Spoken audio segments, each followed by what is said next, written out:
Donc, on vous rappeler que le thème où on est les derniers temps. Donc, on a volontairement sauté une grosse partie de l'enseignement parce que sinon, c'est vraiment très, très lourd. Et en fait, on a décidé de faire tout ce qui est Apocalypse, proprement dit, le livre vraiment de l'Apocalypse, le livre Apocalypse. On va le faire. Je vais le faire en vidéo, en petite vidéo, pas trop longue, style une demi-heure, un truc comme ça. Et on va les mettre sur la Maison du Vin qui va commencer. Donc voilà, ceux qui veulent le voir comme ça pourront le voir à leur heure perdue. Et on va faire Apocalypse en trois parties, et chaque partie en, je sais pas, 5 parties, je sais pas. D'ailleurs, je pense quinzaine de vidéos quand même. Hein. C'est un petit peu long si on veut vraiment tout voir. Ce qui est important, c'est déjà avant de dire ça, c'est de rappeler, parce que le livre de l'Apocalypse qui s'appelle Révélation, théoriquement, hein, ça fait moins peur un petit peu, parce que Apocalypse, tous les gens qui parlent de l'Apocalypse, ils parlent de Antéchrist, jugement, etc., etc. Alors que ça représente, on va dire, 1% du livre, pas plus. Hein. Donc on en parle très très peu, mais c'est ce qui est resté, et c'est ce que l'ennemi a vraiment voulu faire que ce livre qui est le plus important qu'il y a dans le texte, on peut dire ça. Hein. Je vais vous dire pourquoi d'ailleurs. Mais il a voulu en faire un truc qui fait peur. On n'a pas envie de lire, ou quand on le lit, on est complètement perdu parce qu'on n'a pas. Si on lit que ça et qu'on ne connaît pas en fait tout le reste, hein, on est un peu perdu. Vous vous rappelez, on va dire ça pendant tout le truc, et là c'est vraiment important, c'est que le Nouveau Testament, c'est en fait la révélation de l'Ancien qui était de l'ombre. Et là, on va voir que c'est vraiment, vraiment vrai. Plus, en fait, ce qu'on va voir, c'est que plus on arrive à la fin des temps, plus on va avoir cette révélation. Vous vous rappelez que dans Emmaüs, quand il marche, il leur ouvre les yeux en disant que toute la parole parlait de lui. Et d'un seul coup, ils comprennent que tout, parce que les disciples n'avaient pas le Nouveau Testament, ils connaissaient que l'Ancien, ils voient que tout ce qu'ils avaient vu, mais vous vous rappelez que Daniel dit que dans les derniers temps, la connaissance va augmenter. Donc nous, on est un petit peu sur le chemin d'Emmaüs comme eux. Et dans les derniers temps, on va voir vraiment comme quoi tous les personnages, toutes les situations, n'importe laquelle. On pourrait prendre Jonah, Goliath, David, tous vont parler de quelque chose qui va s'accomplir maintenant. Jésus vient vraiment, comme il dit, accomplir l'Ancien Testament. Donc c'est intéressant. Et si on veut vraiment savoir ce que c'est que l'Apocalypse, c'est marqué dès le début. Si on veut savoir ce que c'est qu'un livre, vous lisez l'introduction. Et l'introduction, il y a marqué révélation de Jésus-Christ que Dieu lui a donné pour montrer à ses serviteurs, nous, les choses qui doivent arriver bientôt et qu'il a fait connaître par Jean. Mais non, il dit exactement, il dit qu'est-ce que c'est que l'Apocalypse? C'est juste Dieu qui nous dit qui est vraiment Jésus-Christ à nous, ses serviteurs, c'est tout. Les évangiles, ce sont les disciples qui disent qui est Jésus. L'Apocalypse, Dieu nous dit qui est Jésus. Donc imagine, c'est beaucoup plus important de lire ça, de voir ce qui est dit là. Et c'est le seul livre où il y a marqué ça. Dès le début, il met vraiment les pendules à l'heure. Il dit tout de suite, heureux celui qui lit, qui entend les paroles de la prophétie et qui garde les choses qui sont écrites. C'est le seul livre qui est dit dans toute la Bible qui est dit qu'il est heureux celui qui lit ce livre. Pas vraiment, il dit heureux celui qui garde les paroles de la loi, mais sinon, le seul livre qui en est heureux, il dit quand il dit celui qui lit et qui entend les paroles de la prophétie, en fait, il y a marqué, c'est marrant, il y a marqué qui lit à nouveau et qui entend à nouveau. C'est comme si on les avait déjà entendues et qu'elles se seraient rappelées. Hein. Si vous regardez dans le texte, c'est surprenant, il y a marqué qui relit, qui réentendent. Ça, c'est marrant. Je dis, tiens, pourquoi il dit ça? Comme si on les avait déjà entendus. Mais c'est tellement important, le livre de l'Apocalypse, dans les derniers temps, mais si on veut dire ce livre-là, quand c'était il y a 1000 ans, c'était pas très intéressant. Mais maintenant, comme on sait que la connaissance va augmenter, qu'on est vraiment dans les derniers temps, c'est important de le lire, de le comprendre et de le garder. Donc, on fera ça à part, dans d'autres enseignements, parce que c'est quand même très, très long. Mais on va parler d'une chose un peu différente aujourd'hui. Peut-être que vous n'avez jamais posé la question. Nous on ne s'était pas posé avant de faire l'enseignement. Qu'est-ce qui va se passer, en fait, quand Jésus revient? C'est-à-dire, vous vous rappelez, au bout des 3 ans et demi après l'Antéchrist, là, au moment où Jésus revient sur la terre, qu'est-ce qui se passe exactement? Déjà, on sait que c'est un moment joyeux, hein, pour nous en tout cas. J'espère que ça l'est pour vous. Hein. En tout cas, ouais. Donc le but de ce qu'on va faire aujourd'hui, mais quand même rapidement, c'est de regarder les 3 phases de ce qui se passe quand Jésus revient. Donc on va citer pas mal de textes. Vous verrez que la moitié des textes, pratiquement, c'est l'Ancien Testament. La moitié des textes, c'est le Nouveau Testament. Vous vous rappelez que c'est tout un cycle. Donc en fait, c'est vrai que si on pour certains exégètes, c'est le mot beau, ceux qui étudient l'Ancien Testament, quand tu leur dis ça, ils disent « Mais non, ça ne veut pas dire ça, parce que ça a déjà été accompli. Ça, c'est la destruction du temple, du 2e temple. » Nous, on sait que ça se répète, c'est marqué dans l'Ecclésiaste. Hein, ce qui était déjà va revenir, ce qui va être déjà. Donc, tout ce qui est dit, mais on ne sort pas les phrases du contexte. Hein. Vraiment, à chaque fois qu'on va citer quelque chose, il y a marqué « dans les derniers temps ». Hein. Vous vous rappelez, par exemple, un exemple, par exemple, parce qu'on va parler de… Quand il dit que dans les derniers temps, je répandrai mon esprit sur toute chair. Vous vous rappelez? Il dit bien dans les derniers temps. À chaque fois, on va voir que je ne vais pas citer, bien sûr, dans les derniers temps, mais vous prendrez les paroles qu'on cite et vous regarderez à l'origine. C'est toujours en rapport avec les derniers temps. Donc, de ce qui est dit dans l'Ancien Testament des derniers temps, et on verra ce que dit le Nouveau Testament dans les derniers temps, vous verrez que c'est exactement la même chose. Comme à chaque fois, vous voyez l'ombre et la répétition. Donc, déjà, il y a, je ne sais pas si vous savez, il va y avoir 3 étapes. Il va y avoir déjà, bon, vous savez qu'il y a une trompette qui va sonner. Un son, bon, pour redire de ce qu'on a dit avant, ça va être un moment d'obscurité sur la Terre à ce moment-là. C'est que les étoiles seront tombées, il n'y aura plus de lumière, etc.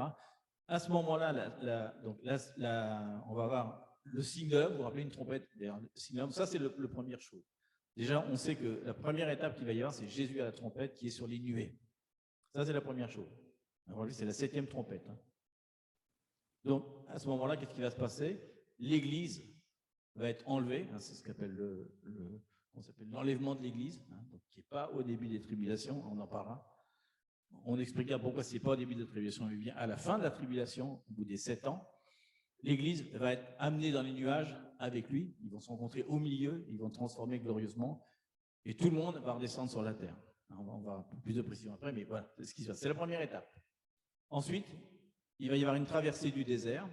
Je ne sais pas si vous êtes au courant, mais on va traverser le désert avec Jésus et les anges et toutes les armées.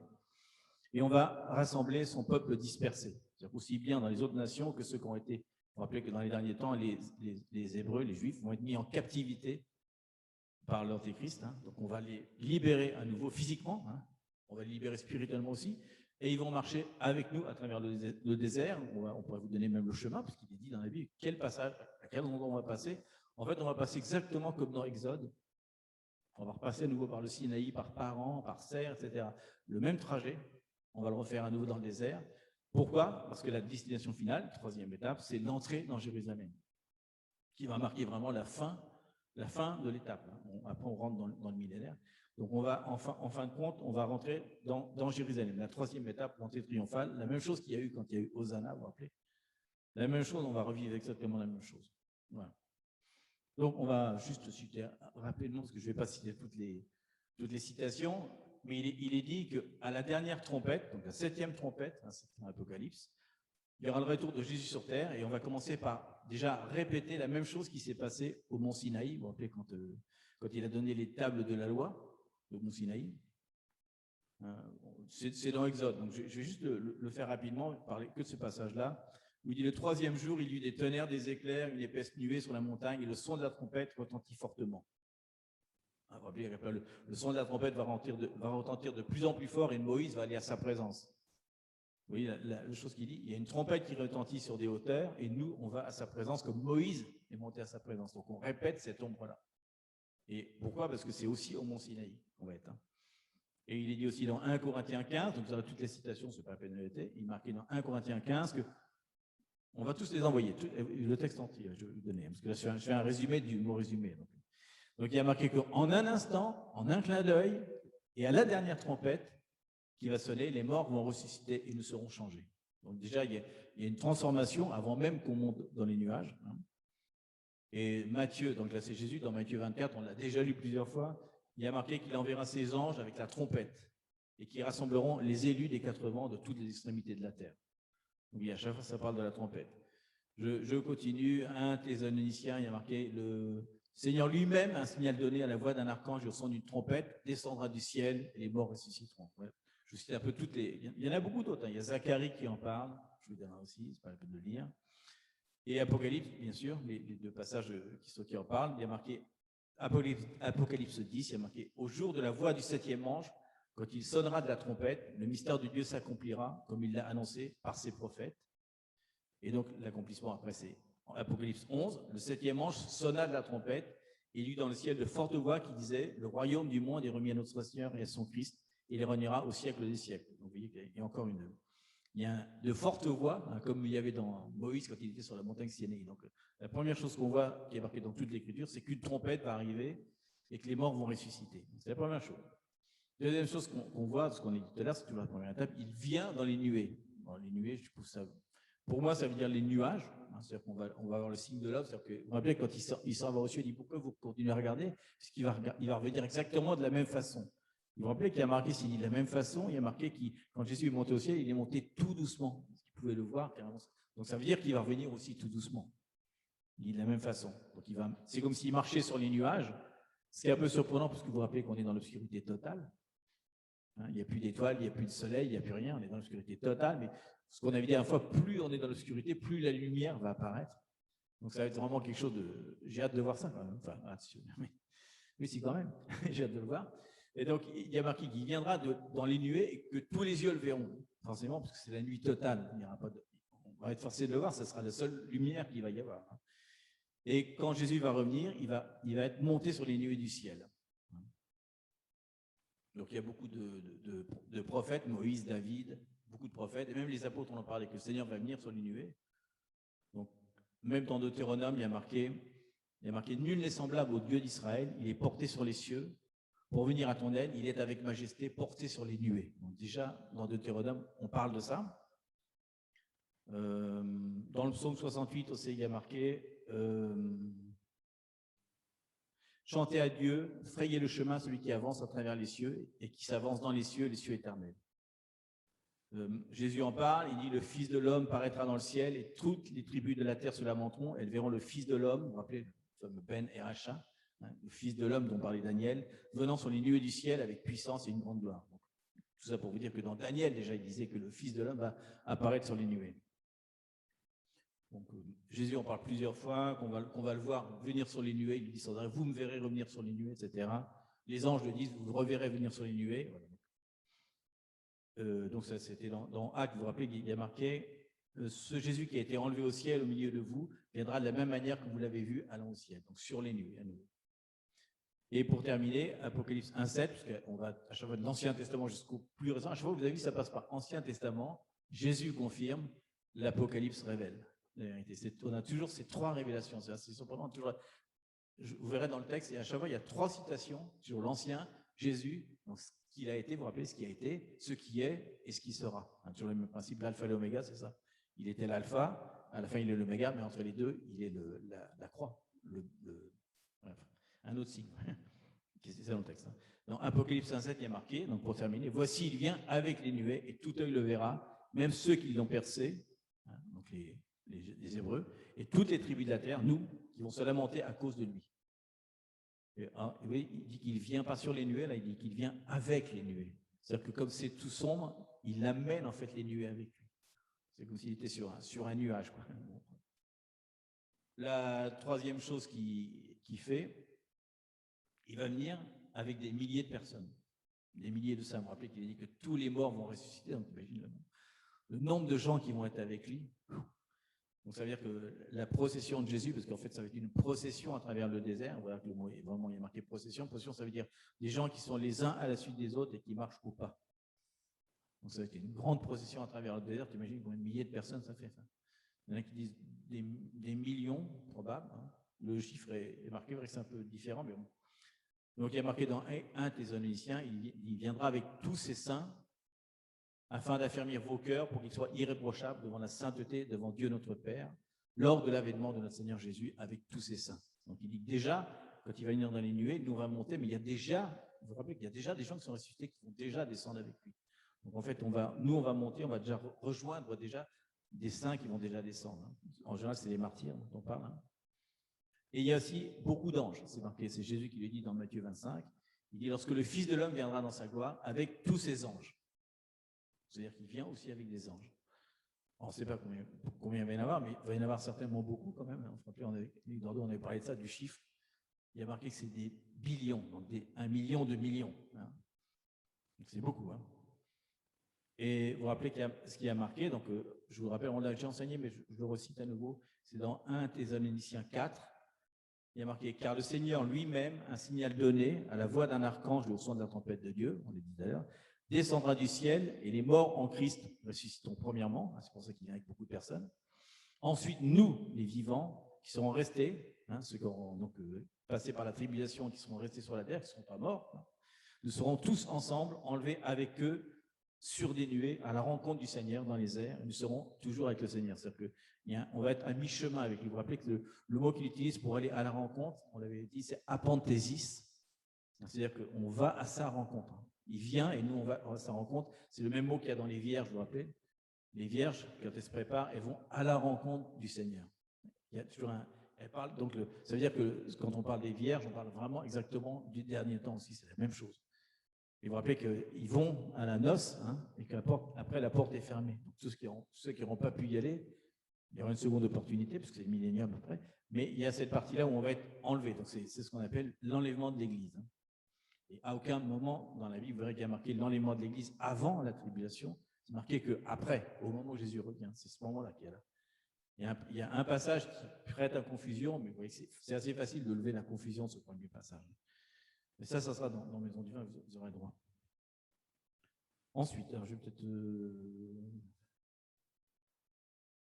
peut-être passer tout ça. Parce qu'il y a une dizaine de passages qui parlent du nombre de personnes. Par exemple, ça m'intéresse bien, celui-là, je vais vous citer que celui-là, il est dans Jude. Jude, c'est un tout petit livre, il n'y a qu'un chapitre. Mais au 14, il est marqué, c'est aussi pour eux qu'Enoch, le 7e depuis Adam, a prophétisé en ces termes, voici le Seigneur est venu avec ses saintes myriades. C'est pas le texte le plus connu, mais il y en a beaucoup. Il y a plein de trucs, les saints anges, les myriades, les millions, etc. Ça pour dire qu'on va être très nombreux à ce moment-là. Bon, deuxième passage, vous vous rappelez qui? Donc il y a la trompette, il vient sur les nuées, on va à sa rencontre et on redescend sur la terre. On va être avec les anges, les morts ressuscités premièrement, plus nous qui sommes dans un corps glorieux. Donc tout le monde est dans un corps glorieux et on marche avec le Seigneur à travers le désert. Donc c'est comme l'Exode en fait, c'est une réplique un petit peu de l'Exode, ce que je disais tout à l'heure. Et vous vous rappelez que dans l'Apocalypse, il y a plein de signes, plein de plaies qui vont être délivrées. Vous vous rappelez que c'est les mêmes plaies c'est les mêmes plaies que Moïse va déclarer contre le Pharaon. Le Pharaon, c'est bien sûr l'image de l'Antéchrist. Donc on va y avoir une réplique de ça. C'est pour ça qu'il le fait au même endroit. Et on va avoir d'autres instructions qu'il va donner en Sinaï, certainement. Donc c'était déjà une ombre prophétique de ce qui va se passer. Donc on voit que la deuxième étape, donc c'est la procession. Vous vous rappelez qu'il s'est dit que c'est une procession. On va marcher avec lui dans le désert. On va voyager à travers le désert. Il dit qu'on va passer au mont Sinaï, on va passer à travers le Jourdain actuel, qui s'appelle l'Édom à l'époque, jusqu'à ce qu'on atteigne Jérusalem. J'ai même une petite carte. Elle est sur, il y a le trajet qui est dessiné, mais ce n'est pas toujours évident. Donc, c'est marqué, par exemple, dans Deutéronome. C'est juste quelques passages. Il y en a beaucoup qui parlent de cette procession à travers le désert. Et je vous dis toujours, dans ces citations, reprenez le début de la citation, vous verrez qu'à chaque fois, il parle bien des derniers temps. Ce n'est pas un truc qui s'est déjà accompli. Il parle des derniers temps. Il dit, l'Éternel est venu du Sinaï, il s'est levé sur eux, le Séhir, c'est un mont. Il a resplendi de la montagne de Paran, c'est encore une montagne. Et il est sorti au milieu des saintes myriades. Il leur a de sa droite envoyé le feu de la loi. Et à la fois, d'un coup, ça devient un jugement. Dans Juge aussi, Juge 5, il y a marqué « Ô Éternel, quand tu sortis de Séhir, quand tu t'avanças des champs d'Édom, donc du Jourdain, la terre trembla et les cieux se fondirent, et les nuées se fondirent en eau, les montagnes s'ébranlèrent devant l'Éternel, ceci n'est devant l'Éternel, le Dieu d'Israël. » C'est marqué dans Psaume 68, il y a la même chose, il dit qu'à ce moment-là, pendant qu'il y a la procession, on va voir les montagnes trembler, on va voir plein de choses, plein de signes. Plus tard, il n'y a plus de distinction. Il y a marqué aussi, dans Psaume 68, à ce moment-là, il dit aussi qu'il y a les chars de l'Éternel. C'est-à-dire qu'il va y avoir une procession plus des chars en même temps. Les chars de l'Éternel, ils se comptent par 20 000. Par milliers et par milliers, le Seigneur est au milieu d'eux, le Sinaï est dans le sanctuaire.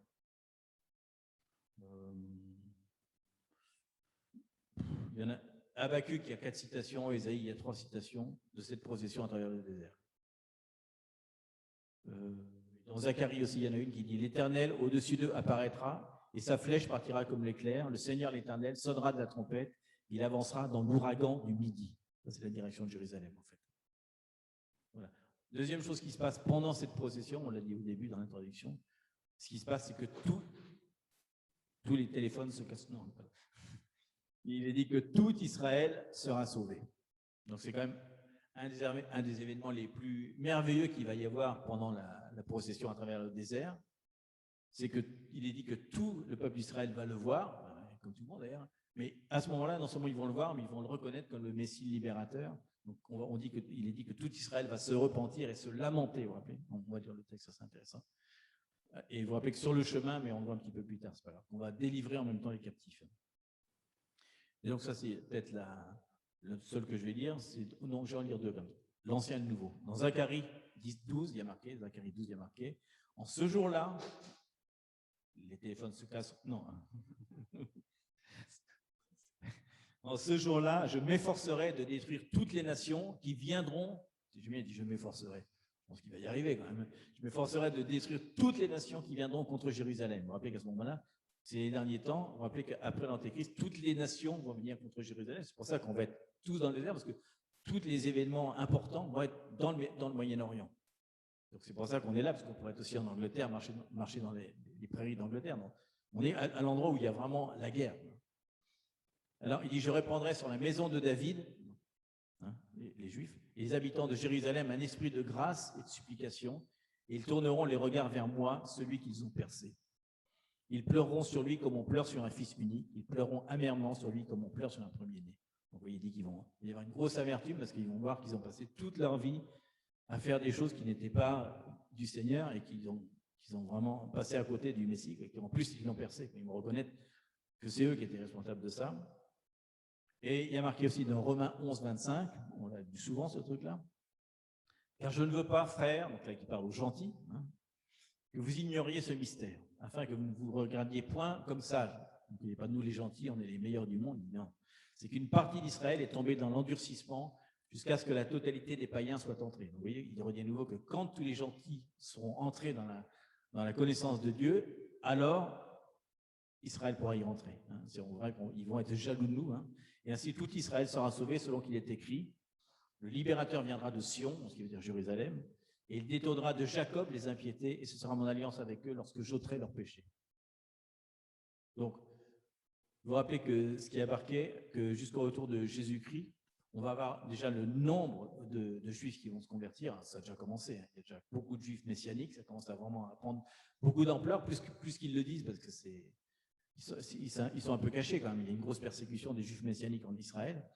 Mais il y a une grosse conversion, et il est probable que quand va venir les derniers temps, l'Antéchrist, là, ça va être un temps bizarre, parce qu'ils vont tous croire que le Messie est venu, puisque pour eux, vous vous rappelez que l'Antéchrist, ça va être le Messie qu'ils attendent. Et quand ils vont voir qu'il s'assoit dans le temple et qu'il va faire l'abomination, qu'il va interdire les sacrifices, qu'il va faire là, ils vont se dire, on s'est complètement trompé. Et là, il va y avoir beaucoup de conversions. Vous vous rappelez que c'est le moment où il va falloir parler. C'est le moment où on va devoir vraiment prêcher. Et en plus, vous vous rappelez, il va y avoir la persécution. C'est-à-dire que les Juifs qui ne vont pas reconnaître ça vont être mis en prison. Ils vont être certainement envoyés dans le désert. Il va y avoir des camps de concentration, on peut dire ça. On concentre les gens, quoi. Et il est dit que nous, quand on va marcher dans le désert, on va passer par ces choses-là, c'est plus tard, et on va les délivrer. Donc, c'est là qu'ils vont se convertir au Seigneur, donc, en plus de ceux qui vont être convertis avant, quoi. Mais à la fin, le final, c'est que tous vont reconnaître. Il est dit que toute la nation, en fait, je ne sais pas si c'est vraiment vrai, que toute la nation, aucun juif ne veut pas y croire, mais bon, c'est ce qui est marqué en tout cas. Donc, on l'a lu en Révélation.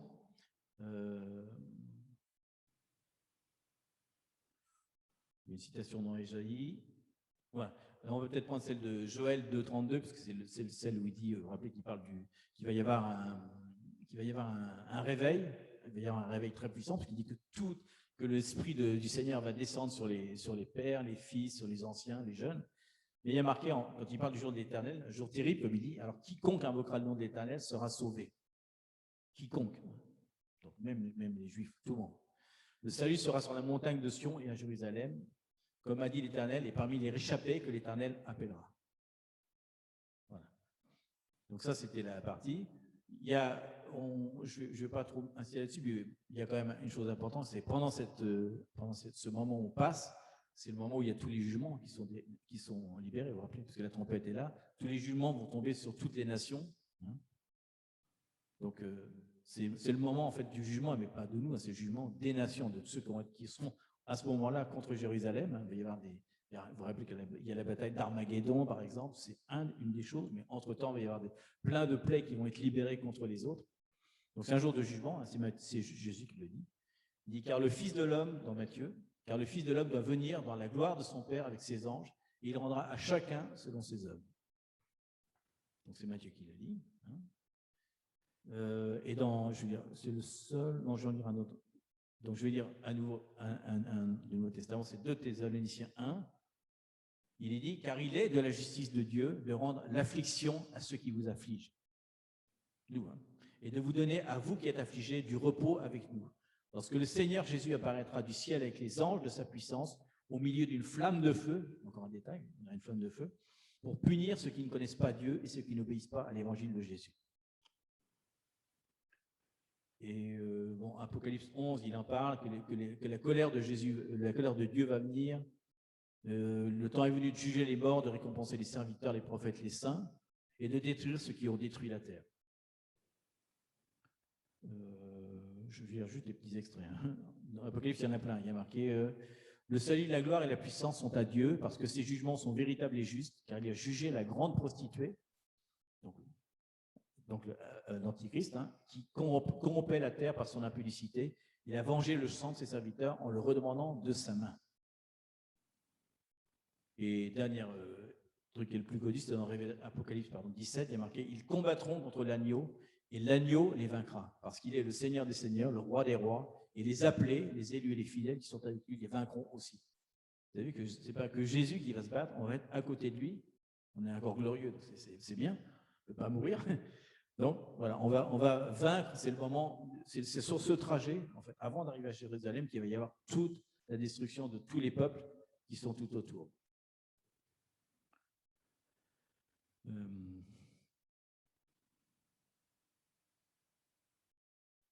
Je vais sauter ça aussi. Bon, donc pendant la procession, c'est là que les fameuses coupes de la colère de Dieu vont être déversées. Hein. Ce sera plus dans la maison du vin, bref. Donc on voit que la dernière guerre, la dernière bataille, ça va être à Armageddon, qui est pas très loin de Jérusalem. Hein. C'est une grande plaine. Donc, il va y avoir ce moment-là, et peut-être qu'il en... Oui, le livre. Donc, dans Ézéchiel 38, oui, à chaque fois on va voir dans les prophètes de l'Ancien Testament, Ézéchiel 38, 18, il en parle. Et je vais juste si je veux lire en entier, parce qu'il est intéressant, c'est le plus intéressant. Je peux lire les deux, en fait.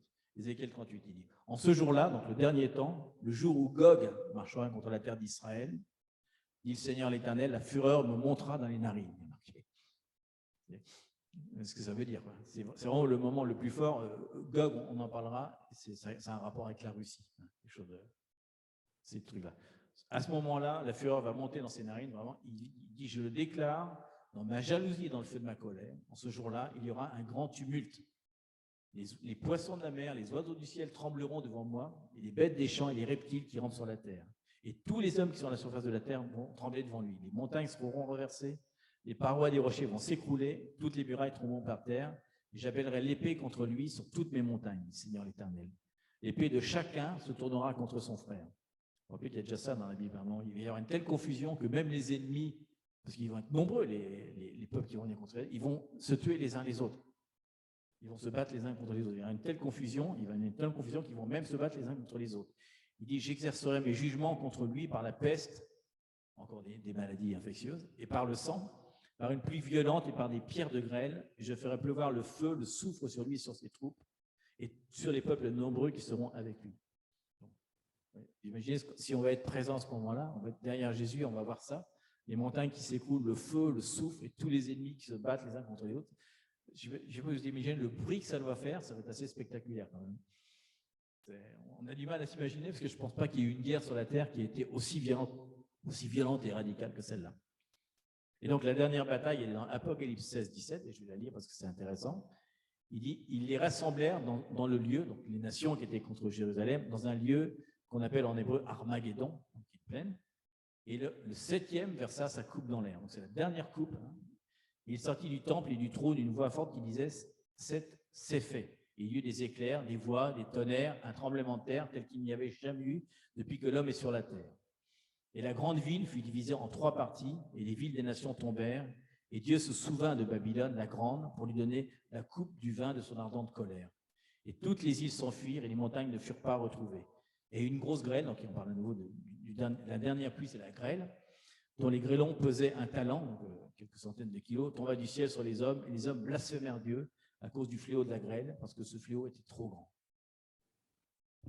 Voilà, donc ça, c'est ce qui se passe. Donc c'est assez dur, mais il y a une contrepartie. Il dit alors c'est dur, on voit ça et on va être dans la joie quand on va voir ça. Il dit que ça va être une procession pleine de joie, pleine de guérison, parce qu'il va y avoir des libérations de captifs et des prisonniers de guerre qu'on a dit tout à l'heure. Hein. Donc les prisonniers de guerre, c'est Ézéchiel 39, je ne vais pas le lire, mais c'est marqué qu'il va passer par toutes les nations, il va reprendre tous les captifs hébreux qui étaient dans les nations et dans le désert en même temps. Mais voilà ce qu'il dit dans le psaume 68, 24. Il dit, il voit ta procession, hein, les ennemis, ô Dieu, la procession de mon Dieu, de mon roi dans le sanctuaire. En tête vont les chanteurs, puis ceux qui jouent des instruments, et au milieu des jeunes filles battant du tambourin. Et dans Ésaïe 35, il y a marqué, les rachetés de l'Éternel, donc nous et les Israéliens, retourneront. Ils iront à Sion, à Jérusalem, avec chant de triomphe et une joie éternelle couronnera leur tête. L'allégresse et la joie s'approcheront, la douleur et les gémissements s'enfuiront. Donc voilà ce qui se passe dans le désert. Pendant qu'il y a cette guerre immense, nous on est dans la joie, on exulte et on continue à marcher vers Jérusalem. Donc on descend à Magdon, c'est au nord d'Israël. Troisième et dernière étape, et je vais faire rapide, c'est bien, c'est l'entrée triomphale dans Jérusalem. Donc la reproduction de ce qui s'est passé déjà dans Hosanna, vous rappelez qu'il y a marqué « Béni celui qui vient au nom du Seigneur », Hosanna. Donc en fait c'est le crescendo de tout ce qui s'est passé dans l'histoire humaine finalement. C'est la première fois que Jérusalem va voir ça. Hein. Jésus va faire son entrée triomphale à Jérusalem. Alors, je ne sais pas si tout le monde peut rentrer dans Jérusalem, mais si des millions de personnes dans Jérusalem. Les disciples se posaient la question, je ne savais pas, est-ce que c'est possible un jour que vraiment tout le monde va rentrer à Jérusalem, c'est trop petit. Jésus n'a pas répondu à la question. On verra. Donc il y a marqué dans Jérémie 3, 17, hein, donc ça c'est l'Ancien Testament. En ce temps-là, on appellera Jérusalem le trône de l'Éternel, puisqu'il va y régner. Et toutes les nations, c'est la fameuse parole de Jérémie, toutes les nations s'assembleront à Jérusalem au nom de l'Éternel et ne suivront plus les penchants de leur mauvais cœur. Et dans Ézéchiel 43, il dit « Fils de l'homme, c'est ici le lieu de mon trône, le lieu où je poserai la plante de mes pieds, j'y habiterai éternellement au milieu des enfants d'Israël. La maison d'Israël et ses rois ne suivront plus mon saint nom par leur prostitution et les cadavres de leurs rois sur les hauts lieux. » Donc, il dit que tout le monde va être là, on sera complètement mélangé, tout le monde, il n'y aura plus ni hébreu ni gentils, c'est un seul peuple en fait. Donc quand il rentre, il y a une entrée triomphale, il va y avoir donc une procession qui va rentrer, il va y avoir la joie, des chants de triomphe, des exultations. Les portes de Jérusalem vont s'ouvrir, vous vous rappelez qu'avant, la terre va trembler, et la porte dorée va s'ouvrir complètement, et on va rentrer donc, par la même porte que Jésus était rentré dans la fête, là, avec, quand il y avait Hosanna, c'est la porte qui a été après fermée, vous vous rappelez, par les musulmans, pour pas qu'ils puissent rentrer à nouveau. Ils l'ont scellé, ils ont mis des tombes devant, en pensant que Jésus avait peur des morts, parce qu'il était un prophète. Il se trompe complètement, mais en tout cas, cette porte-là, il va y avoir un grand tremblement de terre qui va renverser le mont du Temple, le mont où les musulmans adorent en ce moment, va se renverser. Il va y avoir un grand tremblement de terre et ça va ouvrir donc la porte et on va rentrer par cet endroit-là. Et c'est logique si on regarde Armageddon, Jérusalem, on passe par le mont des Oliviers. Donc, il va y avoir ça. On a souvent chanté ce psaume 24, 7, et je pense que c'est quand même de ça que ça parle. Vous vous rappelez, porte, élevez vos linteaux, élevez-vous, porte éternelle, que le roi de gloire fasse son entrée. Qui est ce roi de gloire? C'est le roi des armées, le roi. Quand on chante cette chanson-là, je ne sais pas si on se rend compte que ça parle de ce temps-là, au moment final où il va vraiment rentrer dans.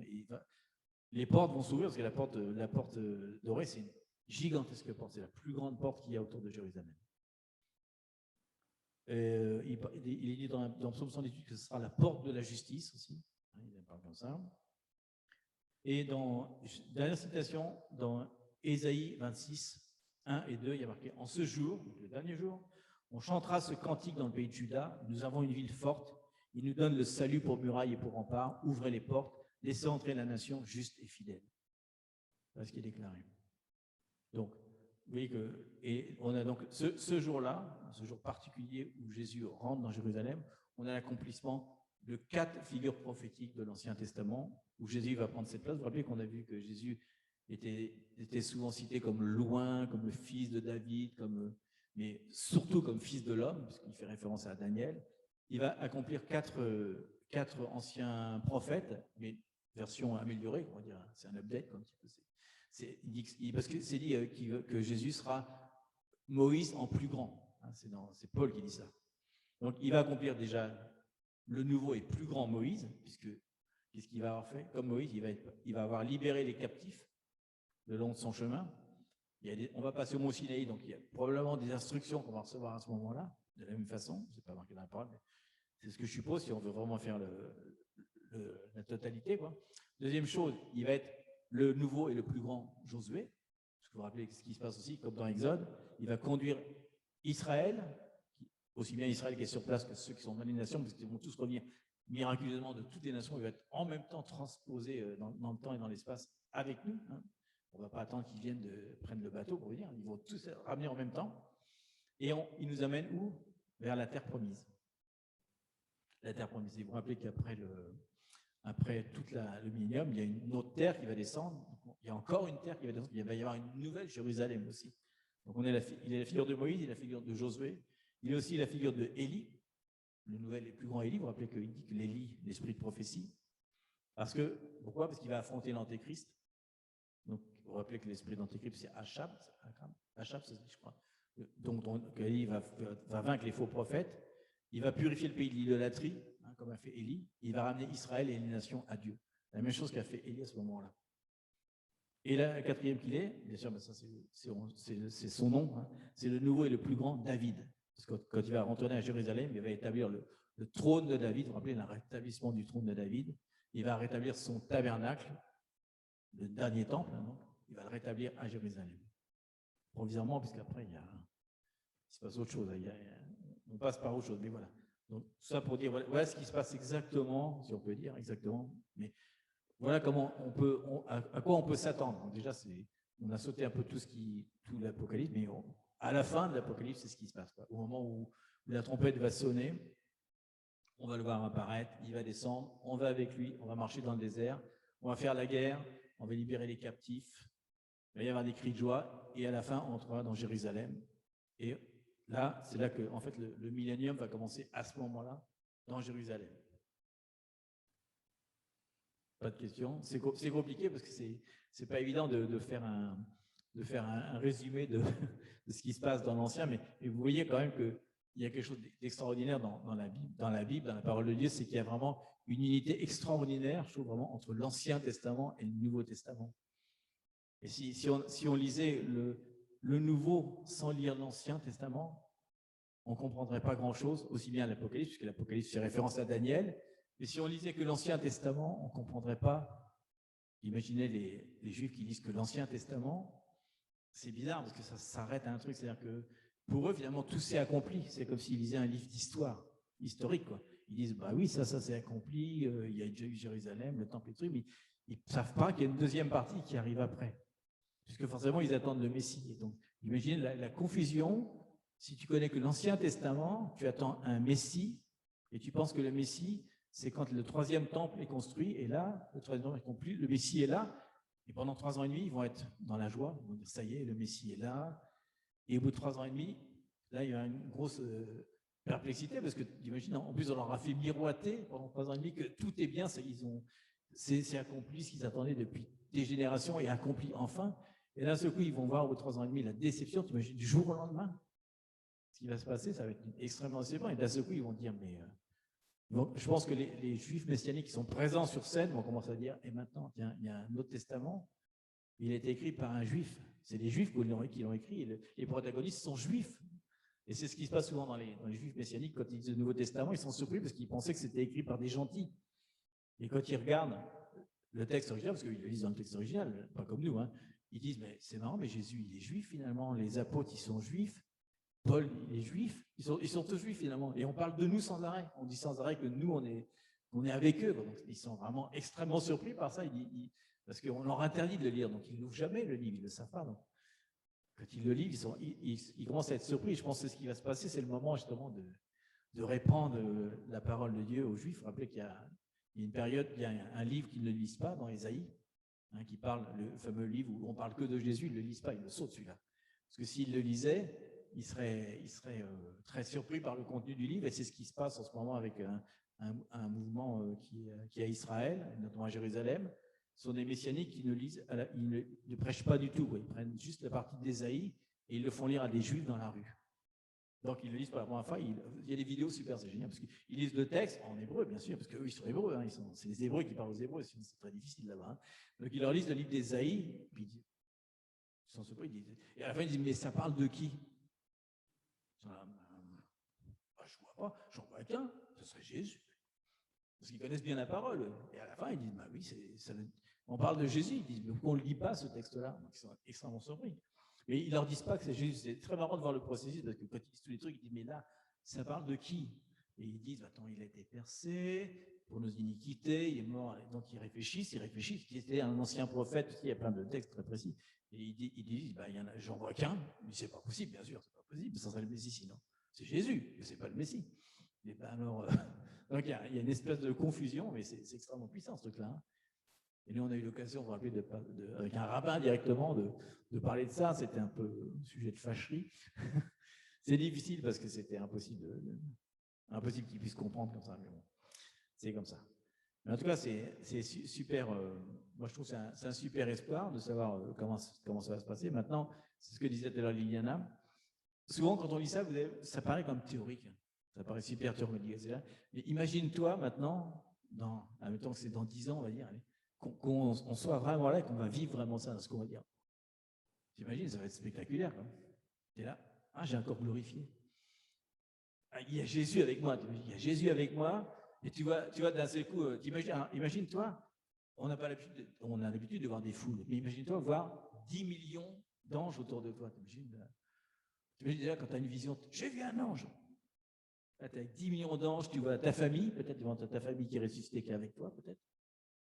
C'est probable. T'imagines, la nature est complètement différente. C'est pour ça qu'on a du mal à imaginer que ça puisse être vrai, parce qu'on a l'impression que ça fait un peu une histoire pour enfants. Mais malheureusement, c'est la parole de Dieu telle qu'elle est écrite. On n'a pas sorti de truc du contexte. Il n'y a pas un seul truc qui est sorti du contexte. Souvent, c'est ce qu'on va dire. Non, ça, c'est pas dedans. Mais même si on lit que le Nouveau Testament, c'est vrai. Donc, t'imagines, si tu as les deux et que tu as l'entendement des choses, extraordinaire. Les temps sont proches. Donc là, on voulait arrêter ça aujourd'hui parce que les prochains enseignements qui vont être avant expansion, on va passer on va faire comme une préparation aussi un petit peu pour expansion, parce qu'on veut, pour qu'on se prépare, mentalement, spirituellement à ce qu'on va recevoir. On va commencer déjà un petit peu à libérer des choses. Mais rappelons-nous bien ce qu'on a dit au début, hein, que Apocalypse, heureux celui qui a lu tout ce qu'on vient de lire. On est heureux si on a lu ça. On l'a lu aujourd'hui, donc c'est important. On l'a entendu, on l'a lu. C'est important de le garder, parce qu'au moment opportun, au moment où ça va se passer, on sera bien content de se rappeler de ça. Parce que au moment où la tribulation va être très très forte pendant les 3 ans et demi, si on n'a pas cet espoir, parce que ça c'est un truc d'espoir, avec nous, on va être complètement perdu. On ne saura pas quoi faire, on ne saura pas quoi dire, on sera super triste.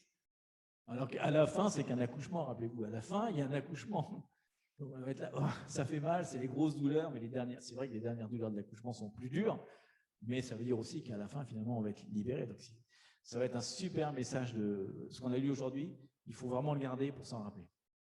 Et surtout, on va envoyer tout ça parce que vous avez toutes les citations exactes une par une. Vous ne croyez pas en nous. Il ne faut pas croire en nous. On laisse tout. Vous étudiez profondément ça, parce que c'est important. C'est marqué dans la Bible. Vous vous rappelez dans Actes, il y avait marqué des Grecs qui étaient très sages, recevaient la parole avec joie et ensuite cherchaient dans la parole pour voir si tout ce qui leur avait été dit était vrai. Ça, c'est vraiment important. Un truc très important. Juge la parole, parce que c'est important. C'est très important. Parce qu'il faut manger chacun de vous. Et ça, c'est important aussi de dire qu'on se prépare. Encore, je dis la même chose, mais c'est important de dire. Restez là, ici. On se prépare pour la voix de Dieu. Dans l'intimité, on parle de l'intimité. Si on connaît, bien sûr,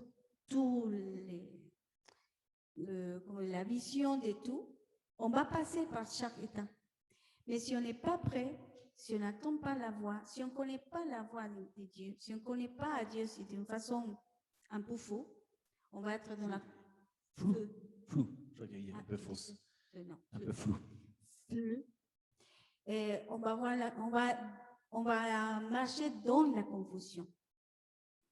Parce qu'il y aura du monde qui sont un peu perdus. Mais si on connaît la voix de Dieu, si on connaît vraiment chaque chose que l'Esprit de Dieu nous va guider, parce qu'il y aura pas, il y aura des moments, je pense, que même pas on peut se parler, parce qu'il y a tellement la persécution peut-être, je sais pas, on ne sait pas. Et si on ne connaît pas vraiment, on va être isolé, on va être découragé. Mais si on connaît tout, on va suivre la voie du Saint-Esprit, on va avoir la paix, on va marcher à droite, à gauche, selon ce que l'Esprit de Dieu nous dit. C'est pour ça qu'on doit vraiment commencer à établir, à approfondir aussi sur la parole, mais surtout sur la connaissance de la présence, la connaissance ginosco de Dieu. C'est pas de j'attends la voix de Dieu. Non, je connais la voix de Dieu. Je connais qui me parle. Parce que des fois, il y aura un moment de tellement confusion que si on ne connaît pas la voix, c'est comme la maman. Il y a beaucoup d'enfants, mais s'ils parlent, on sait que c'est qui mon fils, mon enfant. C'est exactement pareil. On va savoir. On dit, ah, là, c'est lui. Et c'est ça la façon qu'on va marcher. C'est pour ça que le Seigneur nous appelle tous les jours, entrer dans sa intimité. C'est peut-être pour ça d'ailleurs que il dit heureux celui qui relit, qui réentend, qui regarde. C'est comme s'il fallait répéter. Parce que c'est important. Il ne faut pas seulement la lire, il faut la relire, lire. Et c'est vrai qu'en plus, si on peut la connaître un petit peu par cœur, ça va être bien pratique pour la citer quand on en aura besoin quand même. Il y a deux choses. Si jamais disparaît la Bible. Il y a deux choses, je ne vais pas finir. Parce que là, je pense que le plus important aussi, c'est pas simplement de connaître la voix de Dieu, et de pas, de la connaissance que Ginosco aussi, mais sinon d'être la lumière, d'être la parole vivante. Parce que si on est la parole vivante, les gens vont changer, on va aider. Parce qu'il y a une cohérence entre ce qu'on parle, on apprend de Dieu et on est de Dieu. On est comme Dieu. Parce qu'on doit se rassembler à la lumière de Jésus. C'est ce que Jésus a fait. C'est pour ça qu'il y a beaucoup de gens qui les suivent. Parce qu'ils ont trouvé la vie. Nous, en tant que fils de Dieu, on n'est pas vraiment la source. C'est Jésus la source. On est le pont pour donner que les gens puissent passer alors. Les gens puissent passer à la présence de Dieu, à la connaissance de notre Père, à la connaissance de cette nouvelle ville, que c'est notre ville, notre nation du ciel. On passe, mais si le pont est bien, les gens, il y a des confiances, ils marchent sur ces ponts, ils disent, ah oui, j'y vais, parce que je sais, ah oui, la vie, c'est comme Paul dit, et comme vous avez appris de moi, comment vous avez vu de moi. Et vous dites, ah, c'est Paul. Non, mais nous aussi, Jésus pareil. Jésus c'était un homme pareil. Et nous, tous ensemble. Donc, c'est pour dire qu'on doit montrer la gloire de Dieu. On doit montrer l'espoir et surtout la lumière. Donc, on va travailler sur ce thème-là, chacun de vous, de votre famille, parce que, bien sûr, Dieu parle individuellement, mais aussi en collectif. Parce qu'il y a des moments en tant que famille, parce que la famille va rester, c'est le début du Père, au début qu'on a créé toute la terre, donc c'est ça la fin, mais maintenant, on est l'ombre des choses à venir. Donc si on marche sur l'ombre, parce qu'on les connaît déjà, on connaît déjà, donc on va marcher consciemment. On va dire, Seigneur, je vais me mettre d'accord avec toi, qu'est-ce que je dois changer? Je vais me mettre d'accord avec toi. Commence à travailler mes attitudes, commence à travailler mes façons de penser. Je dois renouveler, parce que tout le temps, jusqu'à la fin, que Jésus vient, et on travaille tout le temps de rénovation dans notre pensée, dans notre façon, parce qu'il y a plein de choses derrière. Donc c'est un travail de tous les jours. C'est un travail de montrer le caractère de Dieu, mais à travers de la parole et de la vie qui nous transporte. C'est ce que dit Jonathan, je rafraîchis mon esprit. Marqué sur son t-shirt. Et c'est intéressant ce qu'il dit parce que si on réfléchit bien, en fait, au moment de la percussion à son plus haut niveau, il est probable qu'il va être strictement interdit de partager la parole, etc. Donc la première chose, finalement, avant qu'on puisse partager la parole, parce qu'on ne sait pas à qui on la partage, avant qu'il sorte son épée pour nous décapiter, Déjà, je pense que notre attitude, déjà, rien que notre attitude, à ce qu'il dit, ouais, je vais évangéliser, s'il faut, je vais utiliser des paroles, ouais, hein, ce que disait Saint François d'Assise. Et qu'on peut, en fait, déjà, il va falloir, si on déjà, notre caractère et notre attitude est changée, déjà, ça va être un premier point de confiance. C'est un peu comme si, il y en a qui mettent des petits poissons derrière leur voiture, là. Des fois, c'est juste pour dire qu'ils aiment le poisson, je pense. Parce que quand tu les vois dans la vie réelle, moi, à part qu'ils mangent du poisson, on ne voit pas trop. Hein. Mais ça veut dire que ça sera un peu le signe de ralliement. Ils vont voir quelqu'un, me dire, celui-là, il est chrétien. Je le sais. Je peux parler avec lui parce que je le vois dans son attitude, sa façon d'être. Au milieu de cette énorme confusion qu'il va y avoir, parce que rappelez-vous qu'il va y avoir des nouvelles maladies, hein, il va y avoir de la peste, il va y avoir plein de choses en ce moment, plus la confusion, plus la guerre qui se prépare de partout. S'ils voient justement qu'on est dans la... Ils vont dire, ah, celui-là, il n'est pas comme les autres, il n'a pas peur, hein, c'est peut-être pour ça que le temps qu'on vit en ce moment, dans cette pandémie, c'est peut-être là qu'on voit justement si on est vraiment chrétien, comment on est par rapport à ce qu'on entend dans le monde. Justement, c'est comme un espèce de préparation. Tu imagines, avec une toute petite pandémie comme ça, il y en a qui chutent déjà, qui sont déjà ils sont pas ils ont déjà la peur, alors qu'il dit qu'on n'a pas un esprit de peur, au contraire, etc. Déjà, il commence déjà, c'est presque renier sa foi, dans quelque part, parce que la foi, c'est quand même la chose qui fait plaisir à Dieu, quoi. Donc, si on n'arrive déjà pas dans un tout petit truc comme ça à rester ferme, t'imagines quand vont venir les trucs plus forts. Donc, c'est pour ça qu'on a vraiment besoin en ce moment de ce qu'on va parler de la lumière, de la préparation, vraiment. C'est vraiment un temps de vraiment de préparation dans l'attitude, quoi, dans comment on va être, quoi, en tant que personne et en tant que corps, quoi. Parce que c'est ça qui va faire finalement qu'on va pouvoir partager la parole après, parce que les gens vont être en confiance, ils vont savoir qui on est, parce qu'on ne pourra pas avoir de signe distinctif à ce moment-là. Et comment utiliser les armes? Voilà, quelles sont les armes que Dieu nous a données, qui sont des armes. D'accord. Seigneur, alors merci vraiment pour ta parole, Seigneur, parce que c'est là qu'on se rend vraiment compte que si on n'avait pas ta parole, Seigneur, comme on l'a chanté tout à l'heure, mais où irais-je, qu'est-ce que je ferais? Jésus ne faisait rien sans parler avec toi, Seigneur. Et nous, on est exactement pareil, Seigneur. On te suit, toi, Seigneur, il n'y a rien qu'on puisse faire sans toi, Seigneur. Tu l'as dit, si on ne demeure pas en toi et que tu ne demeures pas en nous et dans ton amour, Seigneur, alors il n'y a rien qu'on peut faire, Seigneur. Et vraiment, quand on parle de faire, c'est vraiment pas seulement des œuvres, mais quand tu vas venir les épreuves, Seigneur, où tu dis qu'on ouvrira la bouche et tu mettras ta parole dans nos bouches, Seigneur, parce qu'on l'a déjà lu, bien sûr. Elle va venir miraculeusement, Seigneur. Tu nous prépares vraiment. C'est grâce à ta parole qu'on vit jusqu'à maintenant, on marche déjà sur ta parole, on vit par ça, Seigneur. C'est grâce à ça qu'on peut être vivant, Seigneur. On peut vraiment avoir cette âme vivifiante que tu nous as donnée, Seigneur. Mais on se rappelle que tu nous as dit justement que l'âme vivifiante, c'est Zoé, c'est une âme vivifiante qui vient de toi et qui est faite pour qu'on donne la vie à d'autres, Seigneur. C'est pas seulement une simple réception, c'est aussi un partage qu'on veut faire avec les autres, Seigneur. Et c'est pour ça que tu nous as dit de faire des disciples, Seigneur. Donc merci parce que c'est ce miroir dans lequel on peut se voir. C'est le miroir aussi, on peut voir vraiment qui on est et être transformé, Seigneur, pour être vraiment à ton image, Seigneur. Et grâce à ta parole, Seigneur, à tous tes enseignements, tes conseils, Seigneur, que ça va des proverbes aux psaumes, à l'Apocalypse, Seigneur, tu nous as donné plein de clés, Seigneur, plein de clés pour qu'on puisse être vraiment transformé et qu'on puisse transformer les autres, Seigneur. Et on demande vraiment, Seigneur, qu'on puisse manger cette parole, Seigneur, qu'on puisse pas seulement la regarder, qu'on puisse la manger, la garder en nous, Seigneur, et pour être vraiment à ton image, Seigneur. C'est tout ce qu'on veut, Seigneur. C'est juste pour dire ton image sur la terre, Seigneur, être vraiment l'image de Jésus, Seigneur, jusqu'à la fin, jusqu'au moment où tu reviennes, justement, tu vas nous voir et tu vas pouvoir nous dire fidèle serviteur et juste parce qu'on aura gardé ta parole dans nos actes, Seigneur. Amen. Amen.